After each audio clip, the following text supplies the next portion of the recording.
आमंत्रित करने जा रहे हैं। गोवा से हमारे बीच आनंद कुमार हैं।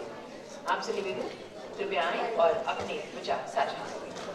जोरदार तालियों के साथ अपने साथी को प्रोत्साहित कीजिएगा। Good afternoon to the respected judges, the audience, and all my fellow contestants who are present over here. I am Anand Kumar, representing the state which is known as the Rome of East and Kashi of Konkan, Goa. And I am here to speak on the topic patriotism and nation building. Patriotism is the unconditional love and complete devotion towards one's nation and the zeal to undergo any kind of hardships for the nation. According to Mark Twain, patriotism means supporting your country all the time and your government when it deserves it. Patriotism to me means serving my motherland beyond my religion, caste, creed, gender and race in whatever way I can. To me, patriotism also means to abide by the Constitution of India, so also have respect for its masses along with their culture. Patriotism is also something which can never be forced or imposed on anyone, but something which a person has to inculcate by his own self. Let us now understand the global and the Indian perspective of patriotism. The year 1789 holds a great significance in the history of entire humankind, as in that year the principles of liberty, equality and fraternity flourished all over the world through French Revolution, and it revolutionized the whole world with a new concept of patriotism. This was the global perspective of patriotism. Coming to the Indian perspective of patriotism, the revolt of 1857 led by Mangal Pandey, Rani Lakshmibai, Bahadur Shah Zafar was a heroic effort and was truly a patriotic act to liberate India from the colonial rule, which later on became an inspiration for the Indian freedom movement. Patriotism means loving your own country, but at the same time respecting the policies, formulation, culture and tradition of other countries. And I am proud to be born in India, which has given the world the message of Vasudhaiva Kutumbakam, which means the whole world is one family. But the question which arises over here is, when do we really become patriotic? Is it only on the occasions like Independence Day and Republic Day? Or whenever a cricket match is being played between India and Pakistan? Or whenever we stand up for our national anthem before the screening of movies in cinema halls? Is meaning of patriotism restricted only to these two incidents? No. It is beyond that, and it is much greater than that. A patriot always loves his nation and works with full dedication and wholeheartedly for its prosperity. For a patriot, his motherland means everything to him, even more than heaven. And in Ramayana, even Prabhu Shri Ramchandra ji says, Janani Janma Bhumishcha Swargadapi Gariyasi, which means motherland is superior even to heaven. Then another question which finds an equal relevance in this context is, who are our true patriots? They are our farmers who work day and night like an ox of a man so that we can have something to fill in our bellies. They are our soldiers who guard our borders 24/7 and who are ready to sacrifice their lives every second so that we can live peacefully in our houses with a sense of security. They are our scientists who work tirelessly without giving rest to their brains and make us proud every time through successful missions like Mangalyaan, Chandrayaan, or whether it may be a successful nuclear test at Pokhran. We are among the only 4 nations in the world having the anti-satellite weapon system. So we must salute our scientists for their commendable job. In fact, for that matter, any person, right from an ordinary worker to an IAS officer, whoever does his job properly and sincerely is a patriot. In India, we can recall greatest of examples of noblest patriots like Mahatma Gandhi, Netaji Subhash Chandra Bose, Bhagat Singh, Veer Savarkar, who worked selflessly and even sacrificed their lives for the nation. Now, for being a patriot, it is not necessary that we should only join the armed forces or become freedom fighters. We can become patriots by participating in programs like Swachh Bharat Abhiyan and keep our nation clean, helping the poor and needy. As Dr. APJ Abdul Kalam Sahab had once said, don't try to become handsome, but give your hand to some. Fighting against the social evils of our country, paying our taxes regularly with full honesty, sincerity and transparency is also patriotism, because a nation is built on its taxes. Moving on to nation building. Nation building means constructing, structuring a national identity using the power of state. Nation building also means strengthening the nation socially, politically and economically, and building a nation which can be an example for the whole world. How is patriotism related to nation building? Patriotism and nation building are two inseparable concepts. Patriotism and nation building are like two sides of a coin, as no nation can be built without having patriotism among its people. Let us take the case of Japan, for example, over here. Who can forget the disaster that America had caused to Japan during the Second World War when they dropped atom bombs in the cities of Hiroshima and Nagasaki? It seemed it was the end for these two cities. That disastrous incident had almost ruined Japan entirely.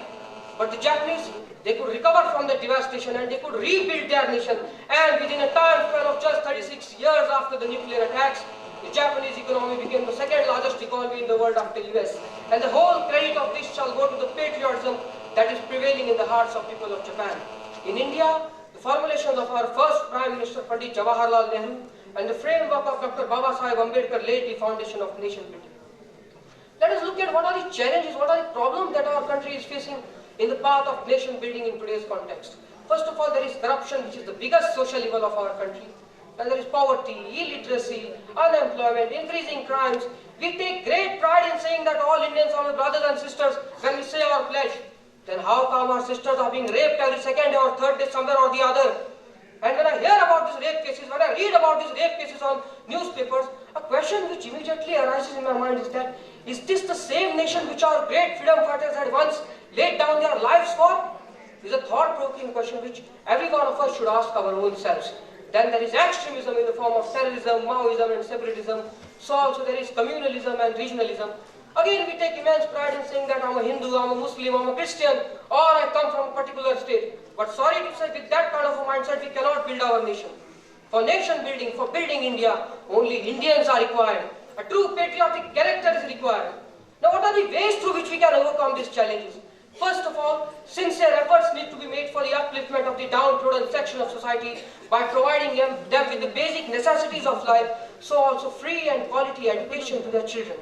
Stringent laws should be framed and should be implemented and followed with same strictness in order to reduce the rates of increasing crimes in our country, and so that incidents like Nirbhaya, Asifa, Dr. Priyanka Reddy or the Unnao rape case may not happen again in the future. The educated youth of our country should try to take the maximum benefit of the self-employment schemes introduced by the government like Startup India, Stand Up India, Skill India, Mudra Yojana, and should engage themselves in self-employment activities. As self-employment can not only solve the problem of unemployment, but can also play a significant role in creation of wealth in the country. Like how the government has introduced various schemes for promoting entrepreneurship in the country, government should take some steps for promoting entrepreneurship in the country. We should be always proud of the fact that traditionally we are an agrarian economy. So also the problems, issues and grievances of our farmers need to be addressed and solved with utmost seriousness so that the number of suicides committed by our farmers may also come down. The media houses of our country, instead of propagating and sensationalizing the news, they should show the news in their original form. No doubt they have every right to place their views before the public, but first they should show the news and then they can put forth their views. So these are some of the ways through which we can overcome the challenges or tackle the problem that our country is facing in the path of nation building. The role of youth in building a nation is pivotal. The future of a country lies in the hands of its youth. And Swami Vivekananda had also once rightly said that a brave, frank, clean-hearted, courageous and an aspiring youth is the only foundation on which a nation can be built. The dream of building a strong India, prosperous India, vibrant India can never come true without the contribution of we youth. But the problem with we youth is we are irresponsible. We don't want to take the responsibilities of our nation on our shoulders. We are not utilizing our energy in proper direction. And our patriotism is also restricted only to social media. Every now and then we protest for our rights, but how often have we reflected on our duties? So now the time has come that we should understand, we should realize our duties, our responsibilities towards our nation. Fine, if we cannot do much, then at least we should try to contribute a bit towards nation building. We should think in this way. Okay, if I cannot clean the whole nation, if I cannot clean the entire city, entire state, at least I should set an example by not dirtying it, by not throwing garbage anywhere I want. We should plant trees to maintain greenery and protect our environment from pollution. We should never waste the resources of our nation. Rather, we should make efforts to conserve the resources. We should never sell our valuable votes for a meager sum of money, and we should always cast our vote for development, for a change, and not for religion and caste. And electing a right candidate for our constituency is also patriotism, because our parliamentarians and legislators are the heart and soul of our democracy. We should try to visit the remote areas of our country, backward areas of our country, and try to spend some time with the children living in those areas, try to educate the children living in those areas. We should fight for the rights of the people who are socially and economically backward. And we must never get carried away by the fake news which is spread on social media, nor we should forward it to some other person or any other group, which may hurt the sentiments of a particular community. And maintaining communal harmony in the country is also our responsibility as citizens of India. And I feel if we are able to do this much, then that will be the true meaning of patriotism, which will bring about a drastic change and transform India into a developed and a more powerful nation than what it is at present. A nation which our great freedom fighters had once dreamt of. Finally, I would like to conclude with a quote by our second Prime Minister, Shri Lal Bahadur Shastri Ji. The preservation of freedom is not the work of soldiers alone. The whole nation has to be strong. We all have to work in our respective spheres with same dedication, same zeal and same determination which inspire and motivate the warrior on the battlefront. And this has to be shown not by mere words but by actual deeds. Jai Hind, Jai Bharat, Bharat Mata Ki! Thank you.